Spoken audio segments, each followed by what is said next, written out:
সুনামগঞ্জের দোয়ারাবাজার উপজেলার বাংলাবাজার ইউনিয়নের সীমান্তবর্তী একটি গ্রামে জন্ম নেওয়া ১২ বছর বয়সী শিপা আক্তার শিপা এখন এলাকার এক উদীয়মান তারকা। গান ও নৃত্যে তার প্রতিভা ইতিমধ্যেই স্থানীয়দের হৃদয় ছুঁয়ে গেছে।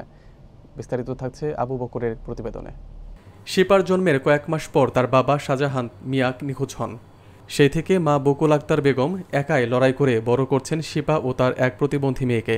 বকুল বেগম নিজে একজন ইউপি সদস্য হলেও সংসার ও সন্তানদের নিয়ে তার পথ চলা সহজ ছিল না। প্রধানমন্ত্রীর উপহারের ঘরেই এখন সেই সংগ্রামী পরিবার বসবাস করছে। সেখান থেকেই শিপার প্রতিভার বিকাশ শুরু। ছোটবেলা থেকে মা তাকে লেখাপড়ার পাশাপাশি গান ও নৃত্যে অনুপ্রাণিত করেছেন। শিপার গানের শিক্ষক সিরাজ মিয়া বলেন, শিপা অত্যন্ত প্রতিভাবান, একদিন সে দেশসেরা শিল্পী হবে, এই বিশ্বাস আমার আছে। বকুল বেগম বলেন, আমি গর্বিত, আমার মেয়ে এখন বড় বড় অনুষ্ঠানে গান গায়, লেখাপড়াও চালিয়ে যাচ্ছে।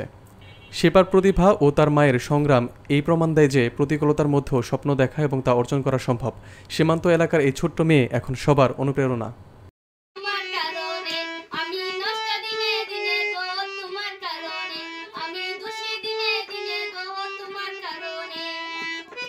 শিমা আক্তার শিপা, আমার ছোট থেকে অনেক স্বপ্ন, আমি গান শিখি, আমি অনেক বড় একটা শিল্পী হতে চাই। আপনারা সবাই দোয়া করবেন যাতে আমি অনেক বড় শিল্পী হতে পারি।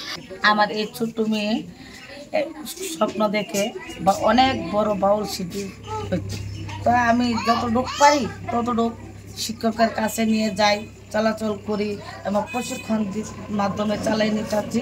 আমার মেয়ে বড় শিল্পী হোক, আপনারা সবাই দোয়া করবেন।